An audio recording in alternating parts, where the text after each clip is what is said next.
You're listening to Risk and Resolve. And now for your hosts, Ben Connor and Todd Hufford. Welcome back to another episode of the Risk and Resolve podcast.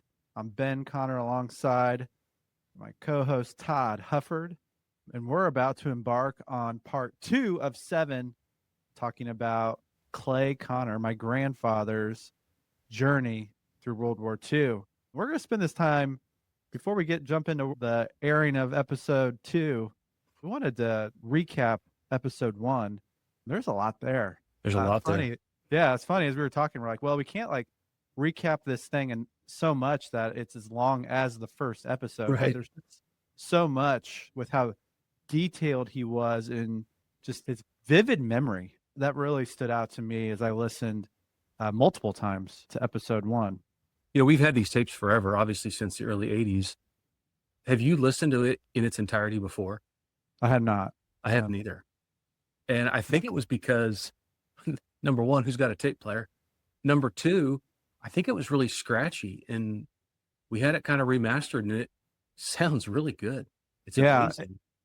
And really a shout out to Ashlyn and Catherine on our team for how they remastered those episodes. It doesn't even sound like the tapes. They've cleaned it up so much. So, and obviously there's still some elements that it is from a tape, but man, they did such a good job. But let's get into what we heard in episode 1. I mean, it was an episode that was chronicling what happened while he was growing up, and then the early stages of the war. Actually, Todd, a couple things that were new to me. I didn't realize that he was in Indianapolis for the first 10 years of his life. Right. That kind of settled in for me as well. So anyway, he was in Indianapolis. His father worked for the Allison Coupon Company, now Allison Payment Systems. Business still exists, but his dad worked for them. And then, when he was 10, they moved to the East Coast, and they moved to a lot of different places. They're in Connecticut, New Jersey. I believe he said another location in that first episode. Yeah, he rattled off 3 of them before he kind of landed in that New Jersey, the East Orange that we've kind of always referenced.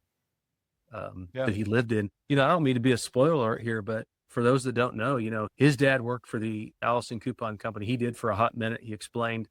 A lot of people may not realize, but your grandfather went on to marry the daughter of the then owner of the Allison Coupon Company. So it's kind of interesting to piece that all together. That's right. So then he went to Duke, and he had 3 majors, news to me. Yeah. He only mentioned 2 of them, though. He said economics and history, and I kept listening for the third one. Did you catch what the third one was? I did not, so we're going to have to dig into that. But what's interesting is, he said that he had 2 days vacation. His dad gave him 2 days vacation. After graduation commenced, which the irony in that is apparently that's a Connor tradition, because I remember when I graduated college, my dad, he told me, hey, Ben, congrats, you graduated college. You have 30 days to live with me, and then you are out on your own. Yep. So apparently there's a lot that's more of a family tradition than I thought, but it really resonated with me that he had to get out and go. And so he had several jobs. He actually went to work at Allison Coupon Company as a pressman. He said he almost killed himself. He was so bad at what he was doing. And he's bored. He said he was interested in business and not necessarily for working on the line. But there was this movement in the United States of patriotism and what was happening in the war in Europe, obviously with what was going on with Hitler invading countries in Europe.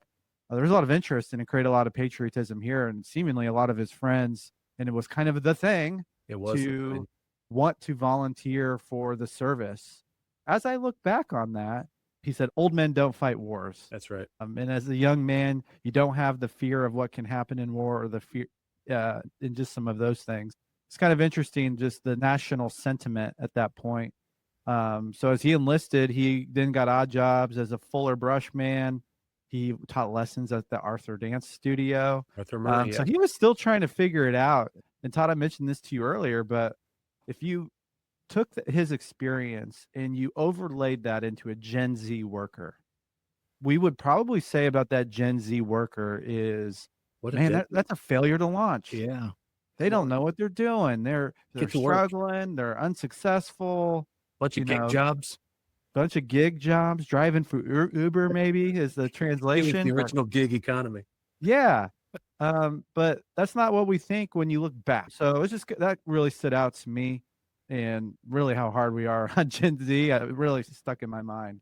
But then really quickly, he got into his war experience of, he went into the war as a group communications officer, and he left for the Philippines in November of 1941, and it took 3 weeks to get there. So he's getting there late November, early December 1941. So the parallel's crazy. These recordings were done in what, 83?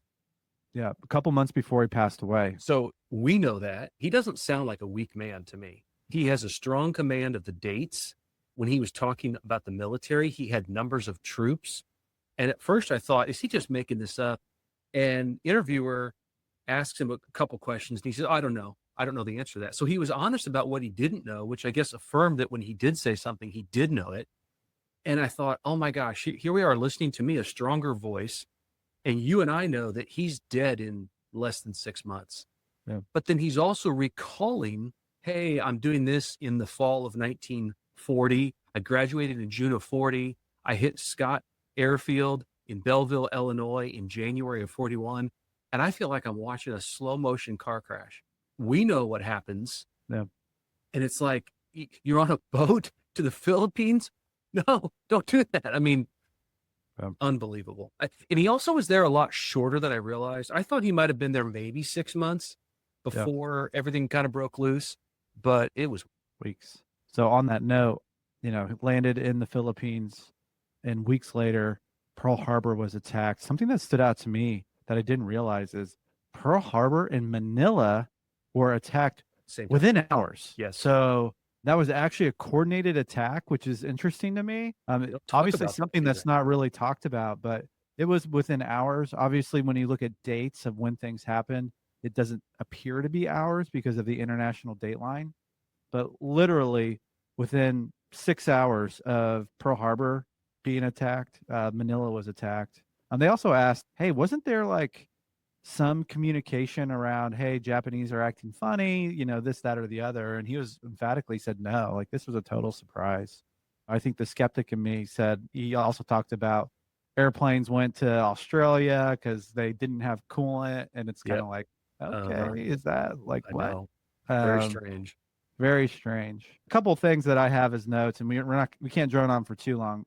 But when he was asked if he had adequate training for when the Japanese attacked, he belly laughed. Like, that's absurd. Like, not even in the slightest. So he just mentioned group communications officers.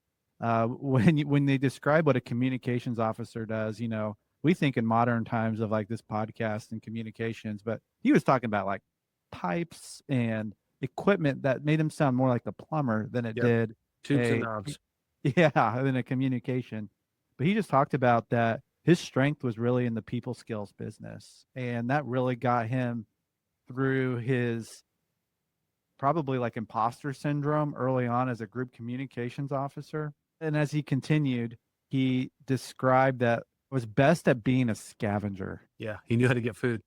He knew how to get things done, and he maybe wasn't mechanically inclined, but he could just figure things out. He also mentioned that he never fired a gun before he arrived at Bataan, and never camped out. And he never camped out. That's how it actually ends. It's hard to hear, but that's how it ends. But there's just some interesting things that he said that I wanted to highlight. Is he said, in war, I don't think you can steal anything. So just talking about that survival instinct. Yeah, the rules are all off. Yeah. He said 1 million of the enemy shows up. You're not working, you're surviving. So it's interesting how that clearly transitioned when they were invaded. They talked about hope. And his comment was, obviously he talked about scripture, but he said every day is hope. Which is just talked about just alluded to his mental toughness. He mentioned hearing that President Roosevelt got on the radio and talked about people in the Philippines were expendable. Expendable. Yep. Wild.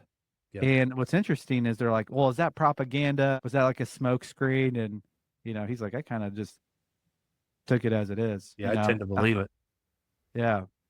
So something on that front, if you don't know your history at that time, the Philippines was a whole lot more like Puerto Rico is today, almost like a protectorate. It was very much American influenced. And so to have the Japanese coordinate attack, it was basically them attacking two American soils. Even though it was Philippine, at the time, it was very much aligned with America. Yeah, it's almost like attacking America without not totally attacking directly America, right? It's kind of off.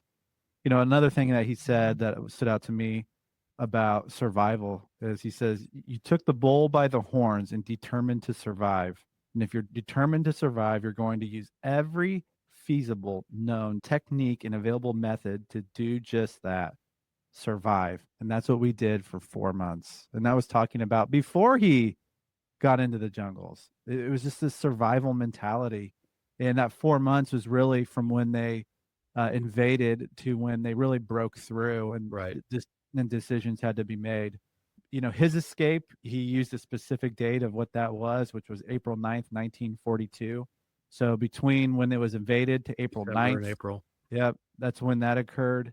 And he really talked through, like, I remember the individual over the radio saying the Japanese broke through and were killing everyone on their way through the South. And I thought it was really interesting that, you know, he really talked about the Japanese culture from his opinion of how they viewed war and honor and that sort of thing. And he goes, we didn't know that Japanese thought anyone who surrendered was a coward and should be dealt with harshly, killed and punished. Yep. And the idea was if you were surrendered in numbers, you would be safe. I mean, it's interesting. They really talked about the failure of knowing the culture that you're dealing with and, you know, how to communicate, and just really fascinating. But he ended that episode with the escape taking place on April 9th, 1942. And that's where we're headed into in episode 2. Todd, before we dive into episode 2, anything else that stood out to you? Just a reminder to all the listeners that it was estimated to be 30,000 U.S. troops, 90,000 Filipino troops. I'm sorry, 70,000 Philippine troops. That takes it to close to 100, with 1 million bearing down. So it was 10 to 1, of which your 10, only 30% were what we would view as trained American soldiers, which, based upon your grandfather's account of his training, wasn't very that strong of training. I'm just amazed by, after he's recording this 40 years after it happens, his mastery of the details. That's a gift. And I think everybody, as they listen to this, should think about what's the best way for them to document their story so their kids, their grandkids, and great grandkids can benefit from it. Because, man, these tapes have been sitting on the shelf for a long time, and a handful of your families know and listen to them. But I just know a lot of people are going to be moved by just his words, just his voice. Absolutely. Well, everyone, enjoy episode 2.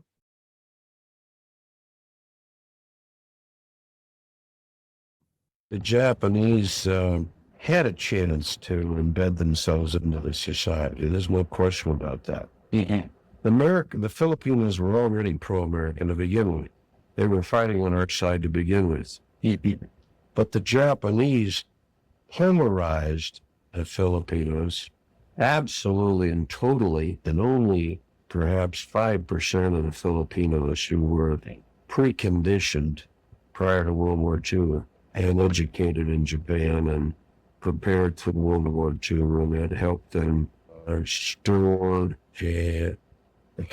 parts of artillery pieces and whatnot in mountain areas. So when Japanese landed, they would help them assemble them and show them where they were and that. So this 5%, I'd say, when they were brought to be a part of the surrounding areas of the prison camps where the Americans were killed, they were called the Ganap. Was a party called the Ganap. How's that spelled? G-N-A-P, something like that. G-A-N-A-P. G-A-N-A-P. I'm not pro-Japanese, something like that. Well, anyway, this 5% were well known and isolated out by the pro-American Filipino. So there wasn't any difficulty then really identifying who those people were that they might have gotten new.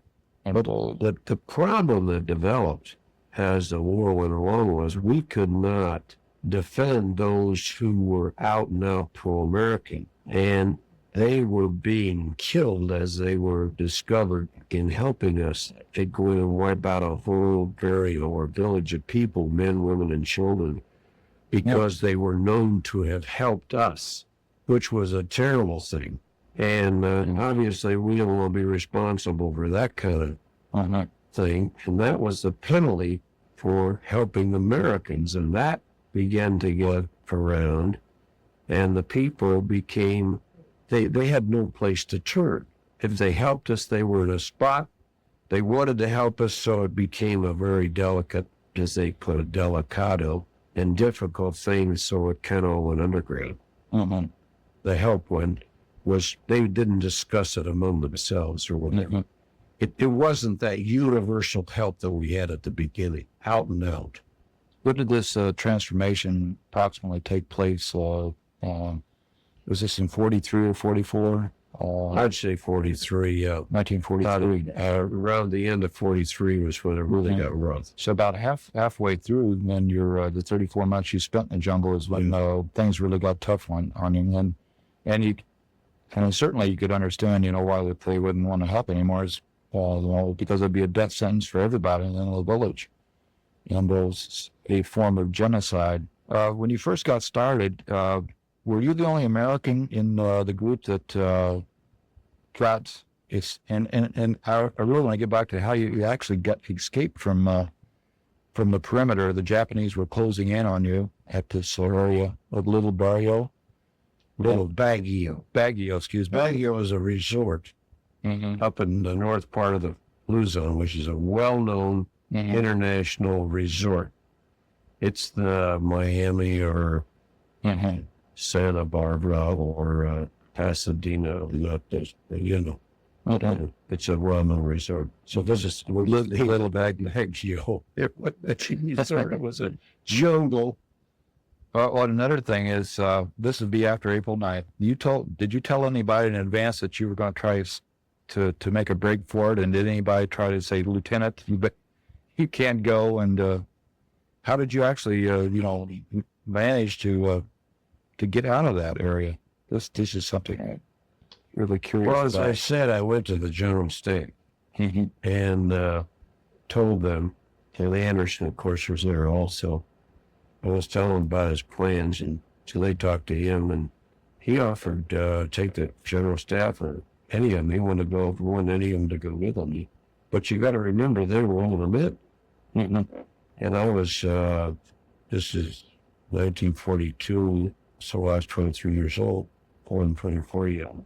So the older fellows were not prone to go through the jungle. First of all, most of them had been there for a couple, 3 years, and you had done maneuvers on Bataan and knew it was heavy jungle terrain and high cliffs and direct drops and all that kind of thing. Very, very rugged terrain. You're looking at the Grand Canyon at times. Oh, no. So I didn't know any of this. You have to understand that all I was thinking about was escape. And they said it was fine for anybody that wanted to go. So I called together my group of communication personnel that I had gathered together from all of the Air Force units. In other words, when we turned the Air Force units into infantry, I was given the order to bring all of the classified communication personnel into this communication center in order to establish a center communication for the General Staff. And that was my job, was to get all these people together.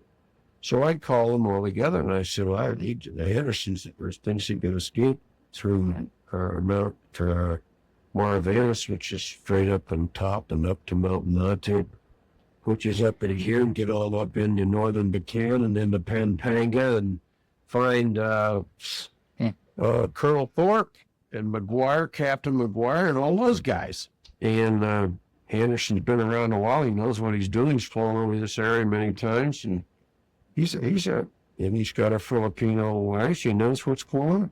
And I must have had 50 people working in communications, and we'd do a little show and everything else. I had a terrific operation going. We weren't living in poverty. We were probably the best unit in the operation because I was getting stuff nobody else was getting. And I'd gone back into Manila before the Japanese cleared out. I was the last guy to leave Manila. And I had truck after truck after truck that I'd commandeered and brought food down here. You wouldn't believe all the stuff I had. I had tents and all kinds of sea rations, World War I rations, all kinds of canned rations. We just cleared out warehouse after warehouse in Manila for 2.5 days. And so we had food in pretty good shape. We still had food. But anyway, not one of those birds would go with me. Now, this is the These are all the people that are working for me. working for you. Most of them are a lot older than I am. In other words, a few younger. But they didn't have any confidence in me as knowing anything. Why would they? Well, that's true. See? You're about 20 at this 23 years old. 23 years old. What do I know about the Philippines? See? And why would they go with me with 30,000 going to surrender? And they're going to go with me and a guy they never heard of called Anderson? And you're going to go up there in a mountain full of pythons and whatever and wild boar and savages, Negritos maybe, and the Japanese, just 1 million of them coming down through here looking at it, they're going to kill you. You're nuts. No, sir, we're not going. You want to go, Bobowski? No. You want to go? No. So I went. And we just took off straight north. From that area, little bag area, we just took exactly straight north. He had a compass, I didn't.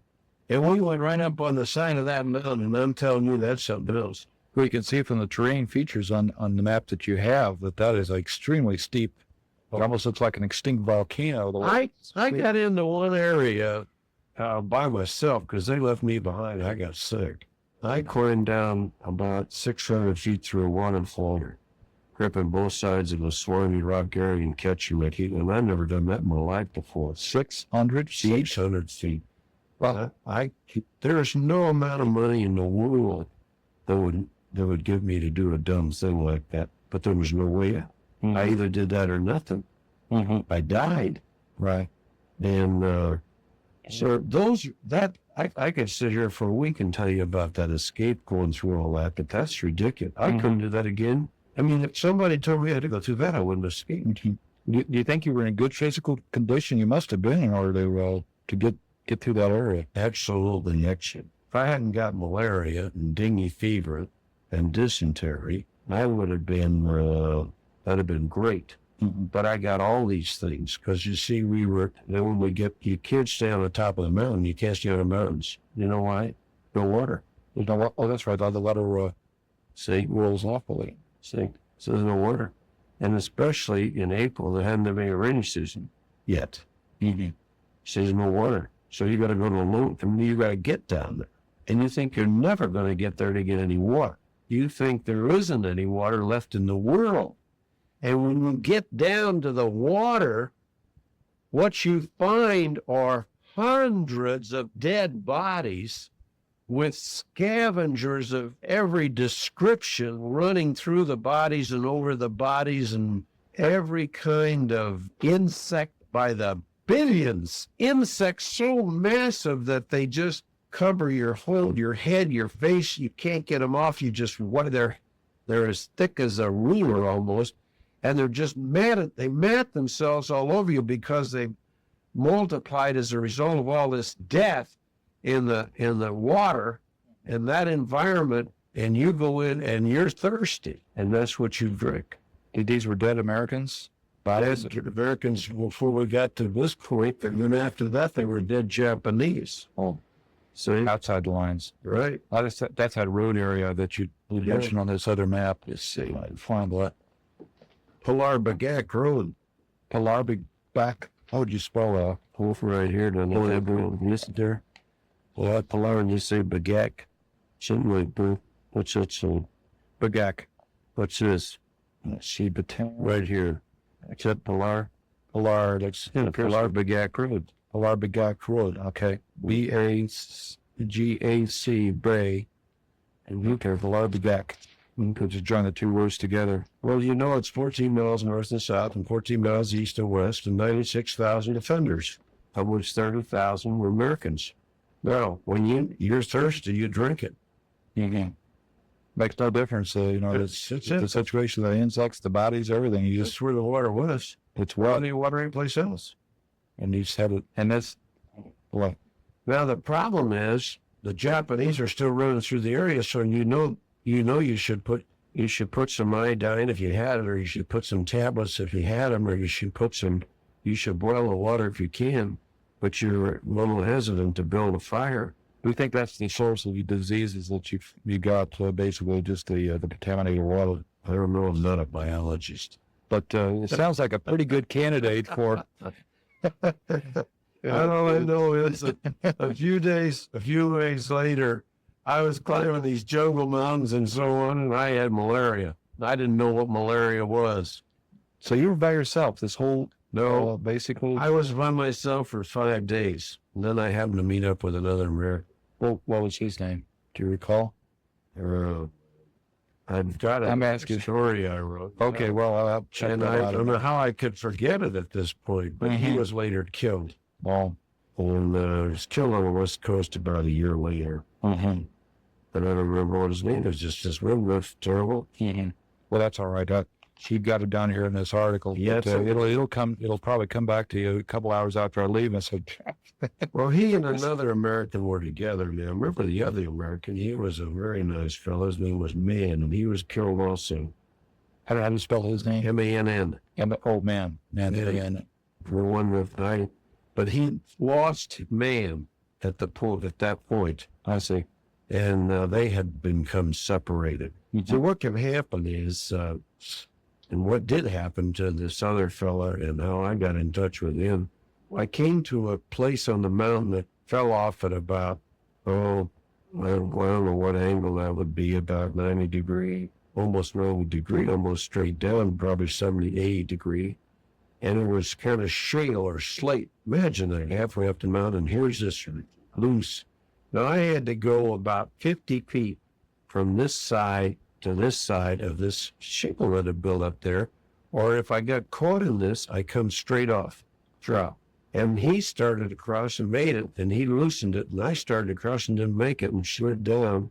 This is the guy with before. And I got caught on a tree limb, and I had to go down the cliff, which is about, as I said, got down about 300 feet and had to get in this waterfall. Well, he went on, seeing that I'm 600 feet down. Well, I'm in a different terrain altogether. And I was to be alone for several days, and I met up with this guy.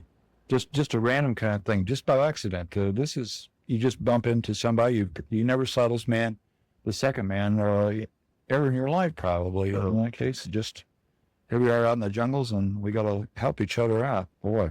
So you linked up these two, with this other man. Then later the other one. And then the other one.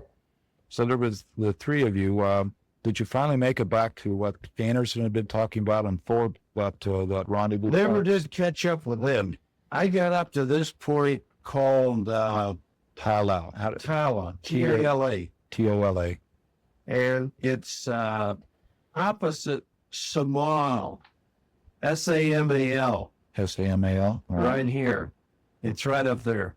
Uh-huh. Oh, yeah, that's excellent. The Filipinos had Tala would be right in here someplace. You see it? Yes. All right. I see some of the dates down here too. This meanwhile says May 1st, 42 to September 15th, 42. So you basically were in that area during that time. Well, that's where I was. That's where I darn near died. Oh, I got down to 95 pounds. Based on the fevers and the dengue fever. Later determined I had jaundice. I was yellow. Everything about me was yellow. And I had dengue and I had malaria, several different, you could have different infections. You could have multiple infections of malaria. And you don't just have malaria, you could have multiple infections. And then one infection will hit you every other day where you chilled and fever, and then another one will hit you the same day, and you're on the off days, and it's a mess, right? In fact, several Americans up there, a whole bunch of Americans were brought into that area. There must have been about 15 of us that were picked up and brought into that area, including me. Who picked you up to bring you in there? Filipinos. The Filipinos. So these Filipino, it was kind of an evacuation center. Filipinos who had built these temporary houses up in Tala where they would not live in normal times, but went into that area because it was away from the artillery fire of which was hitting their former homes and villages down near the fishing villages. The Americans were firing into the Japanese were firing back, so they had escaped from southern fishing villages on our side north into the area where the Japanese were occupied, but they had, rather than join up with the Japanese and get involved in the fracas, they'd gone up halfway up the side, almost 3/4 of the way up the side of the mountain, and had built these temporary areas and planted rice and were harvesting wild bananas and roots and whatnot, and living off of very skimpy supplies. So they, being pro-American, when they found the guys like me on down on the river bottom, they knew I was going to die down there. They brought me up into Tawa, and they brought other guys up there. Well, several of them died. I buried Harry Porter from Lewisburg, Kentucky. I buried Barry, and we were together for a couple of months there, I guess. And did a very nice fellow. And Gerald Dunlap, he was from Wisconsin. He also died then. Yeah, he also died. And of course, the fellow that finally joined with me and went through the whole war, Frank Gavay, was up there. And Frank's still living in Aurora. That's where Illinois was. Right. And he just retired last year. He's in the post office a couple of years ago. He's had a lot of physical problems. Well, I think about everybody that survived that would probably come out with, this is getting ahead of the story, but what ailments did you take out of the war? I mean, you finally did recover some of your health, but Well, did you I was have a lot? blind for a while. Oh, is that right? Yeah. Because of the vitamin deficiency? I'll tell you about that in a minute. Oh, okay. Actually, I regained my health pretty well through the care of a very generous and wonderful family in Tawa. How I ever got through the multiple diseases when others died, I don't know. Only God knows that. But I did. And What did they give you to eat? Do you recall? And was there anything in the diet that was different with you? primarily rice, wild boar, when they could get it, and some fish that they got from market down in the lowlands, which is a long way, and a small amount of wild food, guava, when it came in season, and wild bananas, but not blown a lot, because the Japanese had cleared everything out. Most of the trees had been blown out with artillery, so it was tough. But fortunately, I regained my health, and when I did, decided to leave there. What date would this be? This would be sometime in September, I suppose, late September. I think I had on that lab. Yeah, September. Looks like about a 15 Could be. of 42. Right. Yeah. In that area. What happened was the Hucks came through. Okay, now this is a good point to introduce the Hucks. Who were the Hucks, or who are the Hucks? The Hucks, Huks, is an abbreviation for a Filipino name, Hakabo ng Bayan Laban sa Hapon. That's Army of the People against the Japanese. That was the Hucks. The Hucks were the Army of the People against the Japanese. Mm-hmm. You know, most people at the early stages thought the Hucks were very pro-American in order to establish armed units of 100 men and a leader to harass the Japanese. But why they were not joining Philip and the USAFE, which is United States Armed Forces Far East, USAFE guerrilla forces, nobody put that together. Or was why they just become part of the USAFE forces. I'm saying USAFE guerrilla forces was an established fact, because MacArthur had initiated the USAFE guerrilla forces under Thorpe. So the USAFE guerrilla forces, I've even got orders, USAFE guerrilla forces, see? Right. I was commissioned by General Order, BOCO, Variable Order Commanding Officer, General MacArthur. USAFE guerrilla forces has made a major. Well, anyway, that was a complex problem, and studying some of the history, I began to realize, with discussing it, that what had happened, and this developed over quite a period of time, the Chinese agrarian movement which was known in this country in the middle 30s as a communist operation in which the Communist Party offered to overthrow the government of China in order to take away the land holding system and give the land in parcel to the peasants. In other words, the revolution would give the peasants land. This is nothing new. This is the Marxian doctrine of getting the cooperation in order to give the people land. That's where the value of life goes. You raise your own crops, you're your own entrepreneur. Well, that's a philosophy. So the Chinese agrarian movement had moved into the Philippines and had become an organized group of politicians who then, when they seized the opportunity of the Japanese occupation, organized the Hucks. They took in Americans because Americans couldn't understand the language, took them with them in order to get the Filipino support, saying they were the same as Yusafi. We got the Americans with us. They got contributions. They got food. The arms that the Filipinos had picked up when the Americans had evacuated Clark and Nichols Field, all these places, and the Filipinos come in, took all the arms and hit them. They began to give them to the Hucks, who were their army to defeat their enemy, the occupied forces of the Japanese. Because here these people are helping the Americans. See this American with them? Well, over a period of time, by 1944, the Hucks killed off all the Americans with them. Oh, they did? Yeah, because they took on the attitude that the Americans may be coming back and they didn't want any evidences that they were really a political movement. See, now the Yusafi guerrillas surrendered their arms and laid down their arms to the Americans when the Americans reoccupied. And many of them were killed off by the Hucks later who didn't surrender their arms to the Americans, but went into hiding again from the Americans the same as they had the Japanese. Well, anyway, that's a whole political thing. And I was with the Hucks for a while but I learned the language. While I was up in Tala, I learned two dialects, one being Tagalog, and I began to put all this together because I had a semblance of knowledge relevant to Tagalog, which they were talking, and they didn't know I understood it quite that well. So I began to put together what they were doing, organizing the barrios as a defense for themselves called the Barrio United Defense, which was a very subtle way of putting together a political organization with their brand lieutenant, where they had the communication that comes down to the lieutenant from the city, where the Japs always said, we're going to raid this. Well, the chief of police notified the barrio lieutenant notified the next barrio lieutenant, the Hucks went down. See? That's a very form of communication. Yeah. Well, were they communists then? They were communists. Well, yeah, no doubt about it. No doubt about it. Sure. But they were not. A lot of the early people in the Hucks, the Filipinos themselves, were not really communist indoctrinated anti-Americans.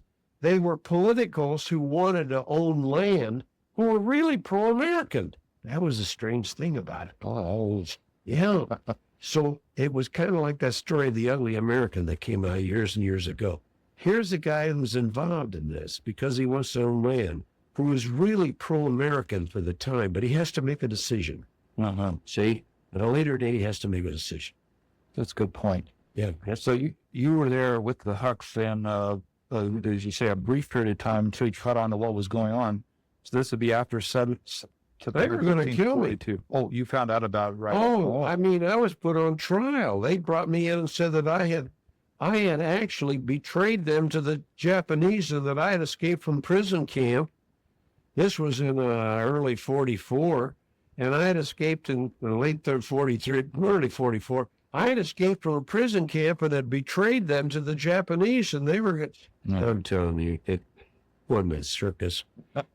Frank had an anchor date on his belt, which Frank Gavay, and it was only two of us there, three of us in the Magalang area. And I was pretty good with the 45 because I practiced a lot. They had a lot of ammunition in the early days up in Talent. I had all the ammunition anybody wanted. I kept practicing fast draw and all this kind of stuff. I was a real adventurer. I was wider. And I got really good with this thing, Faith. And then, as I said, I didn't have a mechanical aptitude, but I was a pretty good athlete. For a little man, I was a pretty fast runner and a good, no broken heel type runner. I just wasn't big. And so I was agile, very quick. And so I became very agile in this 45. And so we were in this meeting, and I dropped the drop on this guy. I was going to blow his head off. I really was. But I wasn't angry with him. But I was upset, terribly upset to think that they were putting us in that kind of a situation. Well, he knew he'd had it. This is the Huck leader that remember charges against There were 101 men there. against 3 of us. and 3 of you. 3. So Frank went outside and he had a hand grenade. He opened up his hand. He put the pin on the damn thing. He's standing there with it in his hand. On the outside, and I'm on the inside with my gun. And this guy, I just poured real fast. Nobody got a chance to get it down off the floor or on their side. The Filipinos weren't all that fast. I mean, they couldn't believe it happened that quick. So we took the leader outside. We said, "Look, this is ridiculous. We're taking off." That lady table, they really respected us. Is that right? That's it. Yeah, they did. For doing that. Yeah, and they did. They really weren't anti-American. They're just following their policy. Okay? But they'd let you go then with the leader, and you just left. Yeah, we took him down a while and talked to him and just left. We didn't even fear the fact they were going to shoot us at this, but they'd lost the game, so to speak. Everything it's unbelievable. Gosh, extraordinary. Yeah, just unbelievable. Just a game. Okay, so the 3 of you then got out of that. Yeah, we got in this bunker, and the American, the Philippine scouts rallied. They saw what had happened. They came in. They rescued, so to speak, us. Got hit, and this happened the latter part of the day. And it was turning dark, and we just didn't walk down the road singing songs. I mean, this thing was scary. Believe me. I made a little light of it, but it wasn't all that light. And the scouts were great soldiers. They were the Filipino elite, trained, beautiful war fighters, excellent marksmen. Fine. I think they're the finest soldiers in the world for discipline. They really were. And they were written up as some of the finest soldiers prior to World War II. So they came to your rescue. They came to our rescue and got us into a bunker and took us through the whole. We went through 3 Japanese occupied towns where the Pampanga River went and got out. Right through, under bridges where they were and whatnot. See, the Pampanga, this would be up in this province. Yeah, Bulacan in Bulacan, Pampanga. Pampanga River comes down here someplace, doesn't it? Yeah, let's see. We came all the way down into swamp areas, and then we got off the bunk about Macabebe or Magalan. Not Magalan, Guagua. Boy, I can't make that out. Here's Florida Blanca. Yeah. Well, that's too far east. That's too far east. West. Oh, here it is. All right. Pampanga River, go right to Guagua. Right, there's a whole swampy area. G-U-A, Guagua. That's where we got, that's where we fought. We came all the way from up in here someplace. Let's see, where was it? Another one's here. Mexico. Oh, here it is. There's kind of a mountain area. Let's see, it's a mountain. Where are you at? Right. There. A-R-A-Y-A-T. It's a national park now. Yeah. And it's a Riot, they call it. Yeah, Mount Riot. That's where I caught the bunk. I actually got it on the map. Ah. See? Yeah. December 21st. That I forgot to put that on that map. Okay, there it is, December 21st. Yeah, that's it. So I was a little wrong with my memory, but now this would be in 40. Let's see. Doesn't it put the year in here? I didn't see the year, but I guess that'd be 42, I guess.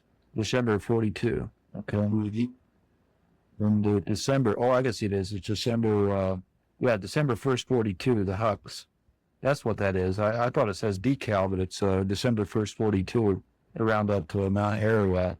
Yeah. Rat. That's it. Okay, so that's in 42. That dates that particular incident. Boy, is that ever scary. That's as frightening as... Well, you see how far we escaped, clear back over here to the mountains. We had to clear out this whole lowland area. My goodness.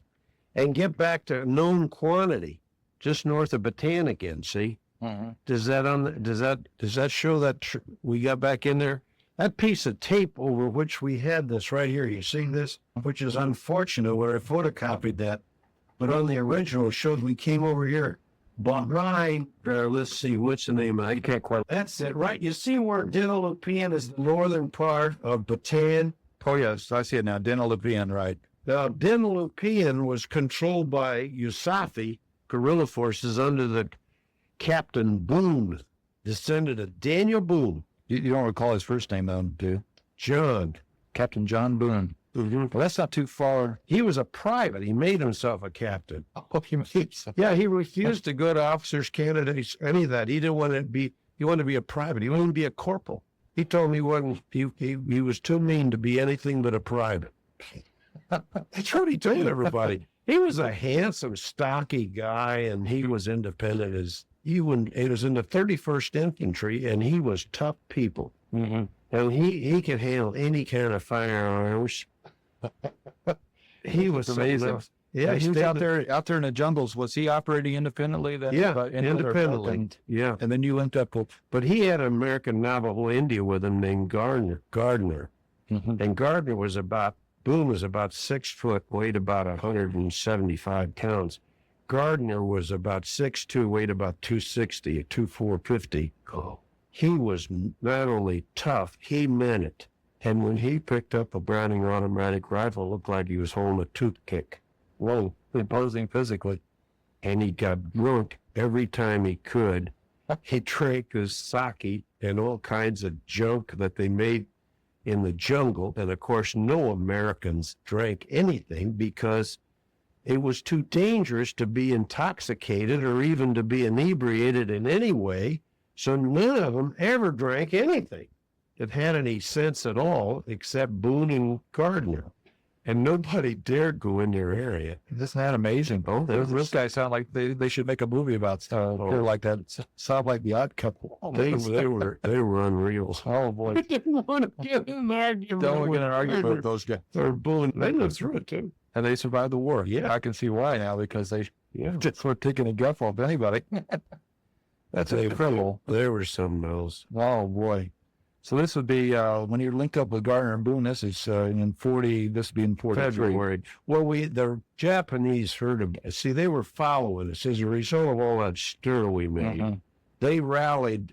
We had a price on our head, and money didn't mean anything. They're printing their own. So if you say 10,000 pesos, that'd be $5,000 American money, but it didn't mean anything. But some Americans were sold out by pygmies and on the West Coast and by Filipinos who wanted the money. And so it became somewhat of a problem. Mm-hmm. So we became the target. Now, we became a target, believe it or not, because the rumor was that we had got off a submarine that come into Manila Bay. And we were representing the American returning forces. And not only that, but the Japanese were out to get us, and anybody that was helping us, they would all be massacred. Oh. And they rallied 300 troops. 300, that's a lot of troops to come after you. How is this Filipino that they go out on this their is side? Japanese. So Japanese troops. 300. And you don't know how the rumor got started, but you wish they hadn't started it. I'm sure. I changed my name after that. Oh, you did? Oh, yeah. I wouldn't blame you a bit. I changed my name. I didn't let everybody call me Connor after that. I was Sam White. Sam White. Uncle Sam the White Man. and I was wearing, my uniform wore out, so I would, of course, fortunately had small feet, so I could wear the Filipinos had bought a lot of army shoes, so I always had army shoes on during the war, fortunately. Yeah, that's right. But I started wearing the Filipino khakis and because the stuff wore out, and straw hats and all, because I lost my. So you really went native then after that. Well, what time, when did you start linking up with the Pygmy Negritos and organize them as a guerrilla band? That's an interesting story too. Well, I didn't do that for a while. What happened was this group was after us on February 22nd. The reason I remember that is because it was Washington's birthday. Yeah, and I see that February 22nd. They rallied in Dengue, And I began to remember some of these things that I forgot all about. It's been so long. But they come in there and they decided they were going to wipe out. In other words, the word Gardner, Boone, Gervais, Connor, and Fawcett's camp. Now, Bill Fawcett was an American that married a Filipino and had about 10 children. And several of his children live in Texas right now. They're about my age. He took in all the Americans that escaped at one time went through Fawcett's camp. They got to Fawcett's camp, which was up the mountains behind Dinwiddie, north of Boone, about 4 or 5 miles north of Boone's sphere of influence. And Boone was kind of the perimeter of protection for Fawcett's. Incredible story. Well, anyway, Bill Fawcett and his family were up there with a bunch of Americans that were hangers-on. In other words, everybody not going out and fight the war, especially when it's kind of like in this mess. Takes some dummy like me to try to find an adventure. But anyway, here comes 300 Japanese making this raid on the early morning of February 22nd. They always hit you around dawn.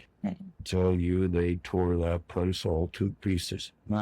And Gardner and I happened to be sleeping in the same shack because I was fascinated with his point. He was something else, and we were sitting there, and he's getting drunk the night before, and I was asking him questions and whatnot. And I was very careful about what I talked about. I might have been fast with a gun, but I don't know how fast he was. But this guy was as I looked at him, I was like the Louisville taking on the Nimitz. There's no way I was going to get through Gardner. I couldn't kill him with a 45, in my opinion. And I didn't want to anyway. But he became hostile when he drank. Well, anyway, we were up half the night, and we hadn't been asleep very long. The firing fortunately started in Fawcett's camp. They hit the camp, which was a little ways away from where we were, which was a little way from where Boone was. And boy, everything broke loose. All hell broke loose, and everybody scrambled. Gardner came out of that place. He took the wall out practically. And I went out with him, and we scrambled into the jungle, and they just tore that place all to pieces. They killed probably 8 or 10 Americans and killed a bunch of Filipinos. And Frank and I got out of there. It's Frank Gervais. Yeah, it's Hungarian. Okay. And so Frank and I went north, and we decided to try to get up to this area in here. My thought was that if we get there, get here, we get raids. After, unfortunately, we didn't do that. So that's what I wanted to do, wanted to get up. Right. So we got up this far, and about the midway point to be based on the so it's a guerrilla headquarters. Well, that's later. Okay. Place. Went up in here, wait a minute, we did that. That's right. We decided we couldn't make it out because there was too much trouble. We came back over and went into the road right here, which is near a longer place. How you came across this break. Right, could be that's probably a provincial boundary line then, at that point. That'd be the Bataan. It's a provincial boundary line, but it's also a road through the mountains. Okay. They got it's called a pass. I can't give you the name of it right now, along the pole. But anyway, that's a real rugged thing through there. And we ambushed a bunch of Japanese in there a couple of times, but got over into Marone. I thought if we can get down to here, there isn't anybody ever going to be in there. So that's what we did, and that's when my first coupling up with the Negritos. January 43? January 43. Oh, I see it now. If you were going to pick a place on a map, wouldn't you think that'd be about the most desolate, uninhabited place in the world? There's no road leading in there. Right, there's nothing there. See? It's on the China Sea and no road. Right. Now, if you figured you've been in all these raids and you'd gone under these bridges, you've been fired at, you've been blown out, you've been raided out, you've been sentenced to death by the Hucks, and you got out of that mess, and you've been in Bataan, and you've been up the scramble in the mountains and all that, and you almost died, and you buried all these Americans with diseases. When you had a map, where would you pick to go? I would pick a spot about like that. Just to get as far away from the action as possible. That's what I want to see. Peace. Peace and I quiet. thought, there's heaven. So I said, Frank, we're going to Maroon. Well, to get to Maroon, we had to go back across Mount Monte, which is the second highest point in the Philippines. Oh, yes. And we got up into the beautiful, fantastic top mountains where I, for the first time, saw these Negrito stripping rattan. How they were, they were the custom of stripping these long pieces of rattan that they took down into the lowlands and sold for salt. That's where it And comes how down. quickly they went with their hands and this knife, stripping this Volvo into the rattan. Fantastic, agile, and the cool of the mountain. 15 degrees latitude. So Thanks for tuning in to Risk and Resolve. See you next time.